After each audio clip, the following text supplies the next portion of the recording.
Bienvenue sur le podcast de Bonnet et Doyen Conseil. Nous sommes Guillaume Bonnet et Jérémy Doyen, anciens banquiers privés, et nous sommes les fondateurs de notre cabinet de conseil en gestion de patrimoine. Nous souhaitons par le biais de ce podcast vous donner les clés pour gérer votre patrimoine financier et immobilier, obtenir des revenus complémentaires, maîtriser votre fiscalité et anticiper votre transmission. Si ces sujets vous intéressent, alors abonnez-vous. Nous vous souhaitons une très bonne écoute. Et aujourd'hui, on va parler de votre fameuse déclaration d'impôt. Dans une semaine, il va falloir commencer à déclarer. C'est à partir du 13 avril 2023 que les déclarations seront ouvertes. Nous allons donc parler aujourd'hui de 3 astuces très simples à mettre en place pour faire baisser votre impôt. Et Guillaume, pour aborder ce sujet, je pense qu'on va déjà faire le point sur 3 termes qui sont importants. On va commencer déjà par expliquer ce que c'est qu'un foyer fiscal. Le foyer fiscal, il se compose du contribuable, c'est-à-dire de vous, déjà dans un premier temps, puis de votre conjoint ou de votre partenaire de Pacs, et enfin de vos enfants qui sont à votre charge. Ensuite, il faut qu'on détermine aussi 2 autres termes, qui sont la tranche marginale d'imposition et le taux moyen, et la distinction entre les deux. Déjà, la tranche marginale d'imposition, c'est la tranche à laquelle vos revenus les plus hauts sont imposés. Imaginons, vous touchez aujourd'hui 30 000 euros, eh bien les 3 derniers 1000 euros sont imposés à 30%. On va donc dire que votre tranche marginale d'imposition est à 30%. Parce que tous les revenus qui arriveront par la suite seront imposés à 30% jusqu'à passer à la prochaine tranche qui seront à 41%, puis 45%. Et puis il y a le taux moyen. Le taux moyen, c'est la distinction du coût avec la tranche marginale d'imposition. C'est en moyenne le taux pour lequel vos revenus sont imposés. Imaginez bien que si vous avez toujours ces revenus de 30 000 euros, vos 3 derniers 1000 euros sont imposés à 30%, mais les autres revenus d'avant sont imposés à 11%, mais également à 0%.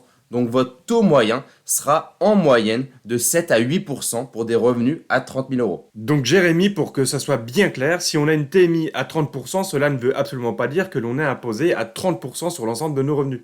Exactement. Super, eh bien Jérémy, merci pour ces explications, c'était très clair. Nous, on va donc s'attarder aujourd'hui à 3 astuces que vous pourrez utiliser dès le 13 avril quand vous allez déclarer vos revenus. Ces 3 astuces qui peuvent être mises en place rapidement et facilement. On va commencer d'abord par vous rappeler qu'il est important de penser à déclarer les emplois à domicile que vous avez financés sur l'année 2022. Ensuite, on regardera également s'il peut être intéressant, selon votre situation, de rattacher ou même plutôt de détacher et de verser une pension à votre enfant majeur. Et enfin, on évoquera l'investissement sur le plan d'épargne retraite et vous montrer pourquoi est-ce que ça peut être intéressant d'utiliser cette enveloppe d'épargne pour préparer votre retraite avec la capitalisation, tout en profitant, bien sûr, d'un avantage fiscal au moment des versements. Et du coup, Guillaume, pour ceux qui emploient des personnes à domicile, quelles sont les démarches et qui peut-on déclarer comme employé à domicile? Alors ici, on va s'attarder vraiment sur les emplois à domicile et sur les personnes qui ont été salariées durant l'année et qui ont travaillé pour vous à votre domicile. Donc on parle de résidence principale ou résidence secondaire. On va parler ici de garde d'enfants, de jardinage, d'une femme de ménage qui aurait travaillé pour vous durant l'année 2022. Et ces personnes-là, il faudra penser à les déclarer pour la déclaration 2023. Pour parler concrètement, vous allez pouvoir déclarer jusqu'à 12 000 euros annuels et ces 12 000 euros, ils vont vous donner droit à un crédit d'impôt qui est égal à 50% des dépenses effectivement supportées. Gardez en tête que si vous faites cette déclaration, vous allez devoir fournir aux services fiscaux les justificatifs de chaque dépense que vous aurez déclarée. Alors Guillaume, pour donner un exemple concret à ceux qui nous écoutent, imaginons que je prenne une femme de ménage à 200 euros par mois, ça fait donc un coût annuel à 2400 euros. Quelle est ma réduction d'impôt ou mon crédit d'impôt? Eh bien, dans ce cas, Jérémy, tu vas pouvoir déclarer ces 2400 euros annuels et ça va te donner droit à un crédit d'impôt de 1200 euros. Ok, donc ça réduit mes impôts de 1200 euros, on est d'accord. Oui, c'est exactement ça. Et si, par hasard, tu devais payer moins d'impôts que ces 1200 euros, les impôts vont même te rembourser ce qui manquera. Si vous voulez profiter de ce crédit d'impôt, vous aurez simplement à déclarer ces dépenses dans la case 7DB de votre déclaration de revenus. Il faudra penser également, dans ce cas, à reporter en ligne 7DR les montants des aides que vous avez perçues. Est-ce qu'il existe également, tu nous as parlé d'un plafond de 12 000 euros, des cas où ce plafond peut être majoré? Alors oui, il est possible de majorer ce plafond de 12 000 euros, mais on va pas rentrer ici dans le détail. C'est quelque chose que l'on peut regarder dans des rendez-vous spécifiques avec les personnes, puisque ça peut être par exemple la présence d'enfants ou de membres du foyer qui seraient âgés de plus de 65 ans. On parle ici des parents par exemple qui sont dépendants. Et bien après cette première astuce, Jérémy, on va passer à la seconde, et ici on va parler de foyer fiscal et est-ce qu'il faut rattacher ou non son enfant pour réduire son imposition. Eh bien, c'est la question que nous posent plusieurs clients. Faut-il rattacher ou détacher son enfant du foyer fiscal lorsqu'il est majeur? Il faut savoir qu'il n'y a pas une réponse qui est toute faite à cette question. Déjà, premièrement, pour te répondre, Guillaume, on va rentrer dans le détail en expliquant plusieurs situations. Déjà, quand on a des enfants, il faut savoir que chaque enfant peut apporter une part supplémentaire à votre foyer fiscal. Imaginons que vous soyez seul, vous avez donc une seule part. Si vous êtes marié, donc vous êtes deux dans le foyer fiscal, vous avez deux parts. Et ensuite, si vous avez des enfants, à chaque enfant supplémentaire, vous avez une demi-part qui s'ajoute. Mais à partir du troisième enfant, c'est une part supplémentaire. Cela veut donc dire que si vous êtes deux, vous avez deux parts. Si vous êtes deux avec un enfant, vous avez deux parts et demi. Et si vous êtes deux avec deux enfants, vous avez trois parts, car 1 plus 1 plus 0,5 plus 0,5. Mais si vous avez maintenant un troisième enfant, c'est là où cet enfant compte beaucoup plus, il compte une part supplémentaire. Et donc, vous passez d'un foyer fiscal qui est de 3 parts à 4 parts d'un coup. Donc là, Jérémy, on comprend bien que le troisième enfant est important. Est-ce que, par exemple, les enfants qui viendraient après ce troisième enfant, ils comptent pour une part ou 0,5? Il compte pour une part également. Et donc, justement, pourquoi j'ai fait tous ces calculs, c'est pour vous expliquer que cette part-là, elle peut avoir un avantage ou un désavantage dans le calcul qui va faire que vous allez détacher ou rattacher un enfant à votre foyer fiscal. Donc, vous avez deux options qui s'offrent à vous tous les ans. Vous pouvez soit rattacher votre enfant à votre foyer fiscal. Vous comprenez bien que si c'est votre troisième enfant, enfin l'un de vos trois enfants, alors il a une part qui est plus importante dans votre foyer fiscal. Ou la deuxième option, le sortir du foyer fiscal et donc lui déclarer une pension alimentaire. Et quand on parle de pension alimentaire, ici, c'est une pension qui serait versée à un enfant qui, par exemple, va être étudiant, qui n'est plus physiquement dans votre foyer. Ici, on parle des dépenses pour sa scolarité, pour sa nourriture, pour sa santé, ou tout simplement, vous payez son loyer. Ça, c'est des choses que vous allez pouvoir déclarer aux impôts. Le plafond de déduction, il est fixé à 6 368 euros. C'est-à-dire que si vous avez un enfant et que vous payez sa scolarité, son loyer, que vous lui donnez un peu d'argent tous les mois, vous allez pouvoir déduire 6 368 euros de vos revenus. Et ça, dans certaines situations, c'est beaucoup plus intéressant que de déclarer une demi-part supplémentaire. Mais Jérémy, je pense que ça peut être intéressant déjà d'évoquer avec un exemple concret pour que tout le monde puisse se rendre compte de l'avantage ou de l'inconvénient de chacune des situations. Oui, Guillaume, on va prendre un exemple concret. Prenons deux personnes qui gagnent chacune 30 000 euros. Ça fait donc 60 000 euros de revenus pour le couple.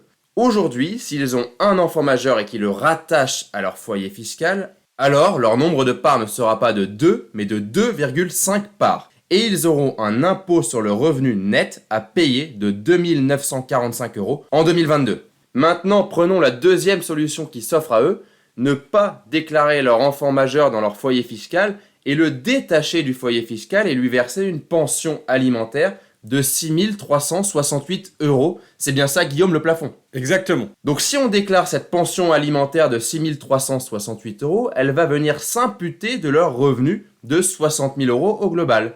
Et donc, leur impôt sur le revenu avec un nombre de parts qui est de 2 et non pas de 2,5 parts, sera de 2 789 euros, soit 176 euros d'impôt en moins à payer par rapport à la première situation où il rattachait l'enfant majeur. Et là, Jérémy, pour évoquer rapidement les tranches marginales d'imposition de différents foyers fiscaux, on peut imaginer qu'un foyer fiscal qui a une tranche marginale d'imposition à 41 ou 45%, ça devient encore plus intéressant dans ce cas de déduire la pension alimentaire plutôt que de rattacher l'enfant. Et tout à fait, Guillaume, tout à fait. Un point très important à aborder, quand vous déclarez une pension alimentaire, il faut pouvoir la justifier, déjà dans un premier temps. Et le deuxième point, c'est que votre enfant va devoir déclarer cette pension alimentaire dans ses revenus. Il faut que votre enfant ait moins de 10 777 euros de revenus imposables.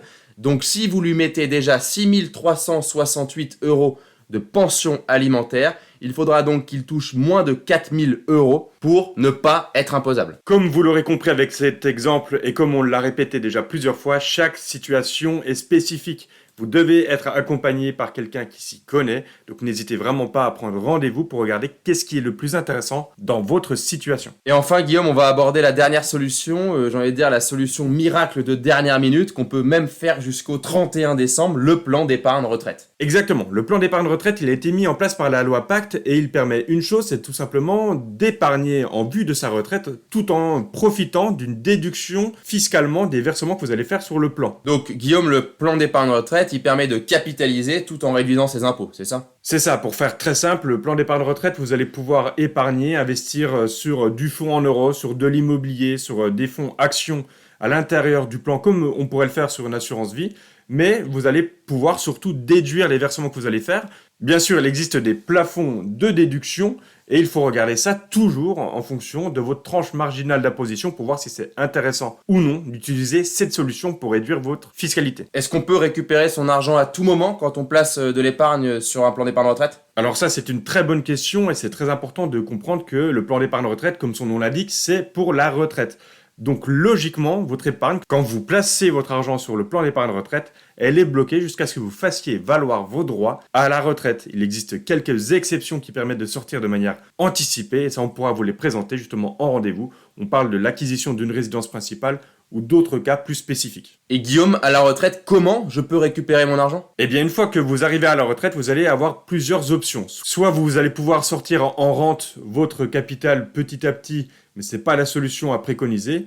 Ou alors, vous allez pouvoir reprendre votre capital en une ou en plusieurs fois selon vos besoins et bien sûr toujours en regardant la fiscalité, puisque quand on reprend son argent sur un plan d'épargne retraite, cet argent est fiscalisé. Et donc là, on va reparler de tranche marginale d'imposition pour la sortie. Et donc tu nous as parlé de plafond, car c'est un peu la solution miracle, oui, mais quel est le montant que je peux verser sur un plan d'épargne retraite ? Je suppose que ça dépend de nos revenus ? C'est exactement ça. On va partir sur 10% des revenus.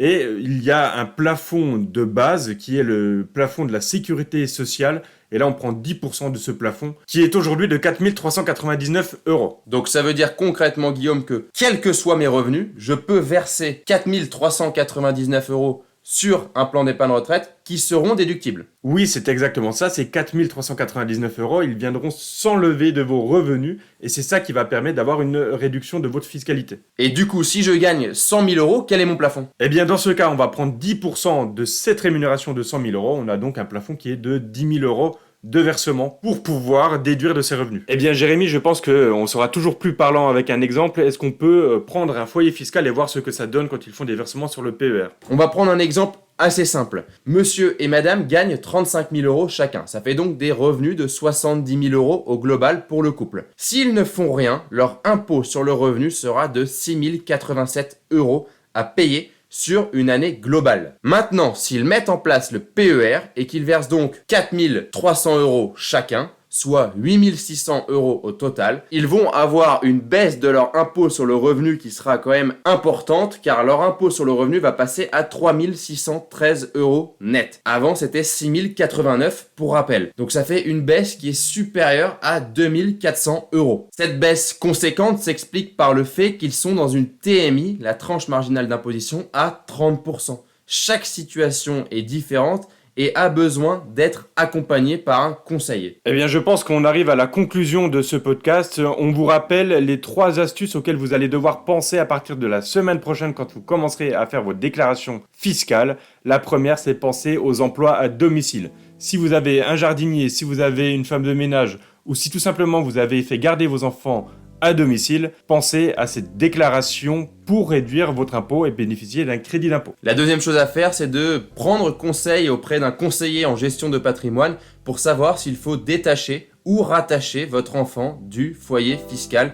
On a vu qu'il y avait plusieurs situations et plusieurs cas qui sont tous différents. Et donc, chaque situation s'analyse. Et enfin, vous devez réfléchir au plan d'épargne retraite pour préparer votre retraite et pour réduire votre fiscalité. C'est d'autant plus important qu'on est actuellement en pleine réforme des retraites. Et ici, c'est une retraite par capitalisation qui peut vous permettre d'avoir un revenu supérieur une fois que vous aurez fait valoir vos droits à la retraite. Et Guillaume, on peut même rajouter que pour ce fameux plan d'épargne retraite, on a déjà fait un sujet sur comment bien préparer sa retraite. Alors n'hésitez pas à aller écouter ce podcast pour en savoir plus sur le plan d'épargne retraite. Si vous souhaitez prolonger la discussion, alors vous pouvez directement prendre contact avec nous sur notre site bonnetdoyenconseil.com. C'était Guillaume Bonnet et Jérémy Doyen et nous vous remercions pour votre écoute. À bientôt pour un nouvel épisode.